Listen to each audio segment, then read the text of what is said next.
freezing cold weather today again. Let's see how long this lasts. I guess it's supposed to go out throughout the week. And what did I read today? I guess in terms of drones and stuff like that being used for things like war, it's still a thing, and at the same time, this sounds like the war is going to continue. This one says, UK pledges thousands of military drones for Ukraine in historic security deal. Is it one of those common themes where when it comes to war, there's money to be made? It says the funding package for the coming year is £200 million higher than the $2.3 billion pledge per year in both 2022 and 2023.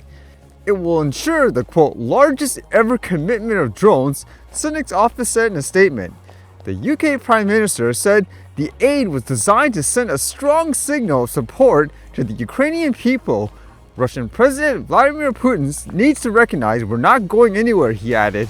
I'm here with one clear message. The United Kingdom stands with Ukraine, he said after touring damaged buildings in the Ukrainian capital. The totemic agreement should be the first step towards an unshakable 100-year partnership, it added. Can you imagine that just in context of trying to end a war, for example? A 100-year partnership.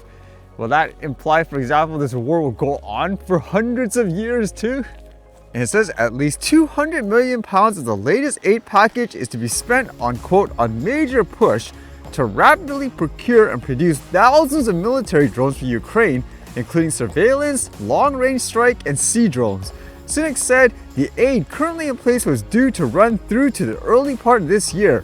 So we're acting in advance of that expiring with a new commitment of £2.5 billion, more than we provided in previous years, he told reporters. It makes me wonder how regular people feel about that, because I know in a lot of places they're just getting fed up with things like the war and they want it to end. But I guess with the funding and so forth, like here, they say it's going to continue.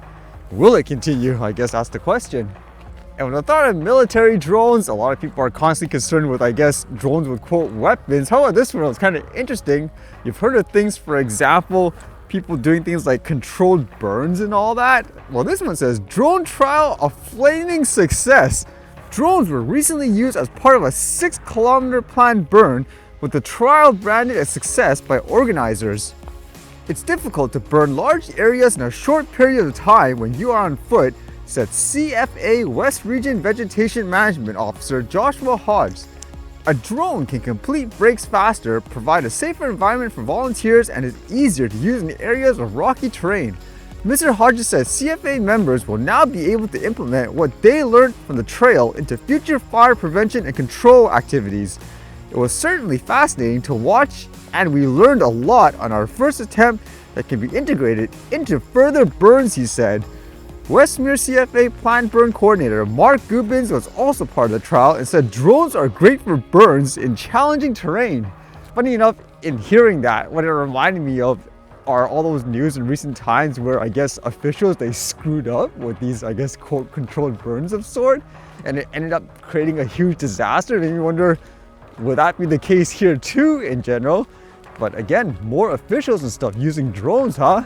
Are people okay with this, for example? There's always the recreational person that's fear-mongered, but I guess when officials and stuff use it, I guess it's okay, huh? Or for these purposes.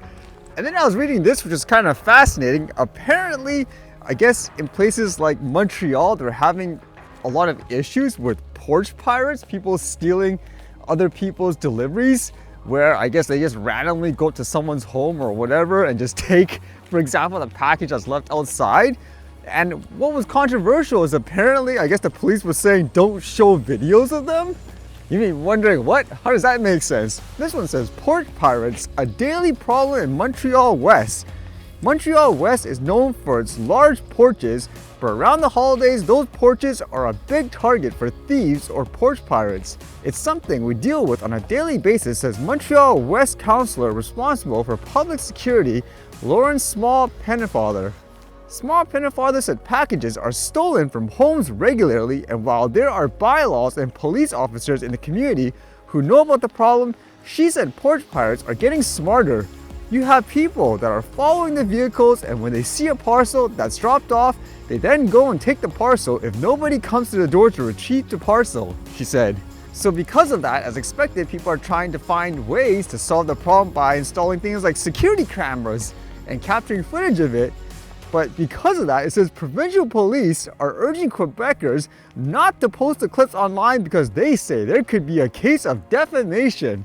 You cannot post the images yourself because you have to remember that in Canada we have a presumption of innocence, and posting that picture could be a violation of private life. Instead, he says if anything is stolen, call 911. If you get some proof that somebody might have stolen something, then call the police, give the proof to the police, and then we'll do the investigation. We'll bring that person to justice and we'll file some charges.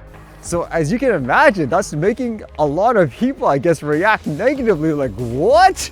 The person stole a package, they have video proof of it, and you're saying they can't post it, for example, let's say online for people to find out who the person is and all that because of possible defamation issues?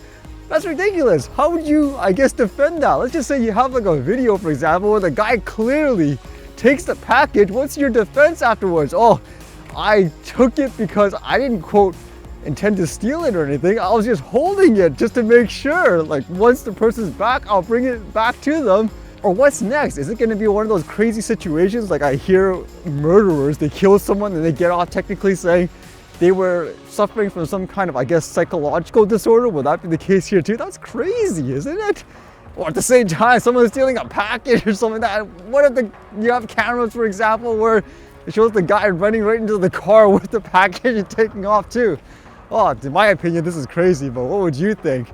It's just one of those things where people are losing, I guess, their rights to, in many ways, I guess, protect themselves without having a, quote, authority figure doing it, like in these cases too.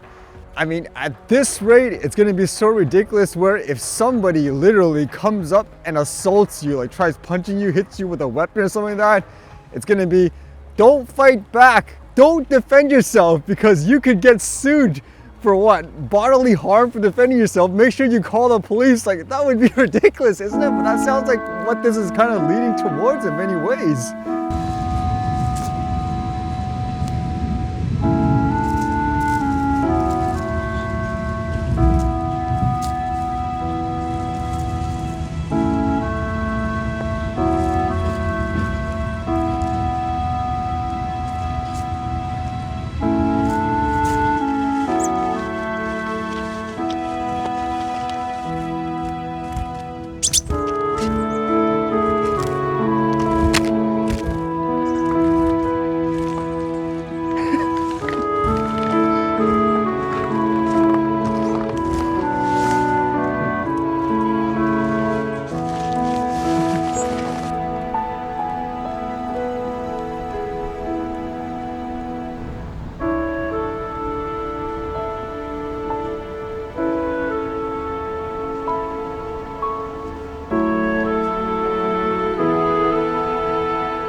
All right, see you guys later.